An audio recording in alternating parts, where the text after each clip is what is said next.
හයි යාළුවනේ කොහොමද ඉතින්? ඔයාලා හොඳින් ඉන්නවද? ඔන්න ඉතින් උදේ පාන්දරම නැගිටලා ඔන්න අද ලෑස්ති වෙන්න යන්න කැම්පස් යන්න. අද ඉතින් යන්නම ඕන. අද ඇකඩමි පටන් ගන්න දවස. පටන් ගන්න දවසම ඉතින් යන්න නැහැ. හෙට ඉඳලා යන්න තමයි අද යන්නේ. ඒ නිසා අද අනිවාර්යෙන්ම යන්නම වෙනවා. යන්න හිතක් නැහැ. ඇයි මාසයක් විතර ගෙදර. අර මොකද නාය යන සීන් එක තිබ්බා මේ පැත්තට. ඒ නිසා ඉතින් අපේ කට්ටිය ඔක්කොලාම ගෙවල් වල කට්ටිය කඳවුරු වල හිටියේ. මමත් ඉතින් කඳවුරේ. ඉතින් ආයෙ ගෙදර එන්න ලැබුණා. ඒ කියන්නේ වැස්ස පායනවත් එක්කම ආයෙත් ඉතින් වැස්ස අද පටන් ගත්තා. පටන් ගන්න කලින් ඉතින් වැස්ස තද වෙන්න කලින් ඉතින් අපි යන්න ඕන. ඒ නිසා ඉතින් මම දැන් ලෑස්තිලා ඉන්නේ. දැන් ඉතින් යන්න දුකයි. දුකයි වුණාට ඉතින් යන්න වෙනවා.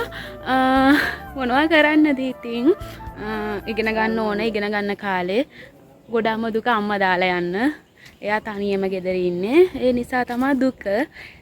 එහෙම කියලා ඉතින් ඇත්තටම බෑනේ. ඉගෙන ගන්න කාලේ ඉගෙන ගන්න එපා. ඒ නිසා ඉතින් දුකින් හරි ඉතින් ගමන යන්න වෙනවා. යන ගමන් මම ඔයාලට වීඩියෝ ටිකක් පෙන්නන්නම්.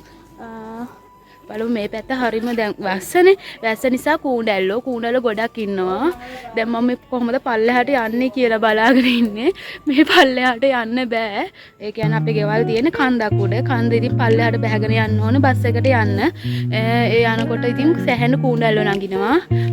බලමු ඉතින් කූඩැල්ලොන්ට බලමු කී දිනක විතර කූඩැල්ලෝ නගීද කියලා. කූඩැල්ලෝ නගින්න නැතු වෙන්නත් පුළුවන්. බලමු ඉස්සරහට වීඩියෝ එකත් එක්ක හිටියොත් ඔයාලට බලා ගන්න පුළුවන්. අම්මගේ අප්පච්චිගේ ආශිර්වාදය අරගෙනම ඉතින් ගමන යන්න පිටත් වෙනවා. මොකද ඉතින් ආයෙත් මේ දෙන්නගේ මූණ බලන්න කවදා එන්න හම්බෙයිද කියලා මම දන්නේ නැහනේ. නිවාඩුවක් හම්බුන ගමන් දුවගෙන එන්න අම්මගේ අප්පච්චිගේ මූණ බලන්න.